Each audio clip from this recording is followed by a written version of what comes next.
नमस्कार दोस्तों, स्वागत है आप सभी का आपके अपनी इस यूट्यूब चैनल विधिटेरिया में। दोस्तों मैं हूं एडवोकेट मंजीत त्रिपाठी।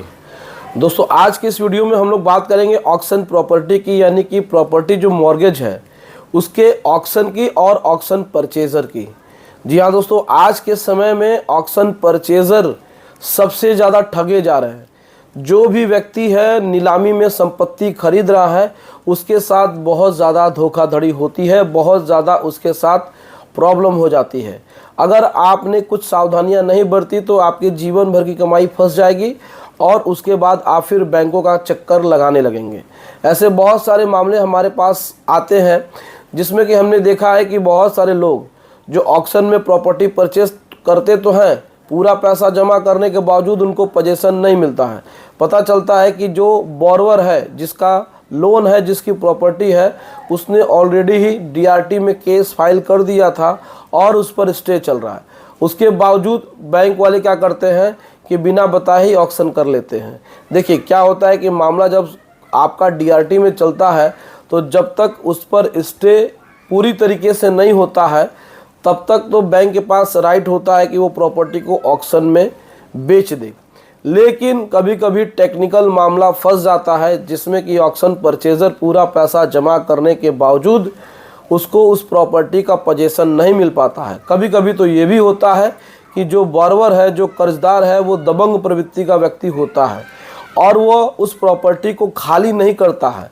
वो कहता है कि हमारा जी कोर्ट में केस चल रहा है और कोर्ट का जब भी निर्णय आएगा, जजमेंट जो आएगा, उसके बाद हम इसमें अपील करेंगे, अभी हमारा मैटर ख़त्म नहीं हुआ है।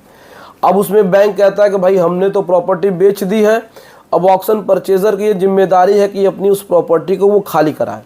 अब आपने कुछ सावधानियां इसमें नहीं बरती तो आपके जीवन भर की कमाई इसमें फंस जाएगी और आप बैंकों का चक्कर लगाते रह जाएंगे, आपका पैसा नहीं निकलेगा और आप वसूल भी नहीं कर पाएंगे और आप लास्ट में कहेंगे चलो भाई पैसा डूब गया, अब क्या करें। देखिए सबसे पहले तो हम आपको बता दें कि किसी भी प्रॉपर्टी को ऑक्शन में परचेस करने से पहले अगर आपके नॉलेज में वो प्रॉपर्टी आ गई है कि भाई ये प्रॉपर्टी ऑक्शन में आ रही है तो उसका आप सबसे पहले मुआयना करिए।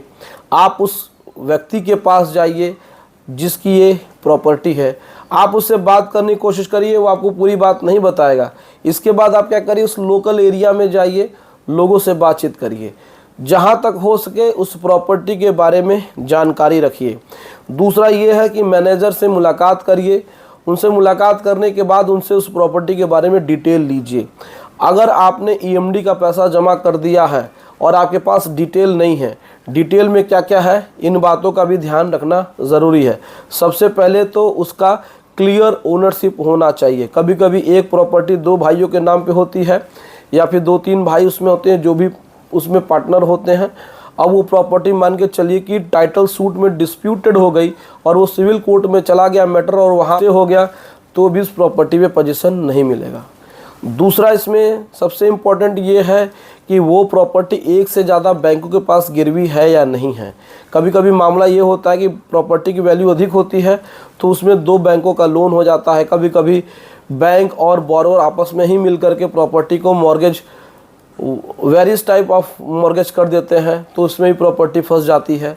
कभी कभी ये होता है कि भाई प्रॉपर्टी पे ऑलरेडी केस चल रहा है या हो सकता है कि जो डिफ़ॉल्टर है वो डीआरटी में जाकर इस पर स्टे ले लिया हो। बहुत सारे इसमें पेचीदा टेक्निकल पॉइंट्स होते हैं जो कि एनबीएफसी या फिर बैंक्स आपको नहीं बताते हैं। इन सारी बातों को जानने के लिए आपको बैंक से डिटेल में बातचीत करनी पड़ेगी और उनसे रिटर्न में लेना पड़ेगा। लिस्ट ऑफ डॉक्यूमेंट उसमें मांग लीजिए, आप उनसे मांग लीजिए कि भाई देखिए प्रॉपर्टी नीट एंड क्लियर है कि नहीं है, प्रॉपर्टी पे क्लियर ओनर टाइटल है कि नहीं है, प्रॉपर्टी पे कोई लिटिगेशन तो नहीं है, अगर हमारा पैसा फंस जाएगा तो हमारा पैसा रिटर्न कैसे होगा। ये सारी तमाम बातें आपको पहले ही कर लेनी है। अगर आप इन बातों का ध्यान नहीं देते हैं तो आपका पैसा फंस जाएगा। और इसमें देखिए आपका जब पैसा एक बार फंस जाएगा तो जो बैंक का मैनेजर है वो सीधे सीधा अपना पल्ला झाड़ लेगा। वो सीधे कहेगा भाई हमारे पास आप मत आइए, आप चले जाइए ऊपर हेड ऑफिस में रीजनल मैनेजर के पास। रीजनल मैनेजर आपको डिटेल में ही बताएंगे कि पैसा कैसे मिलेगा।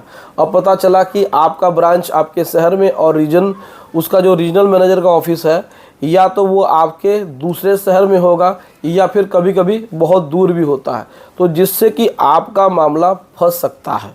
तो इसीलिए हमेशा याद रखिए कि जब भी ऐसा कोई मामला हो तो आप बहुत ही ध्यान से ऑक्शन की प्रॉपर्टी को परचेज़ करिए, उस प्रॉपर्टी के बारे में जानकारी रखिए।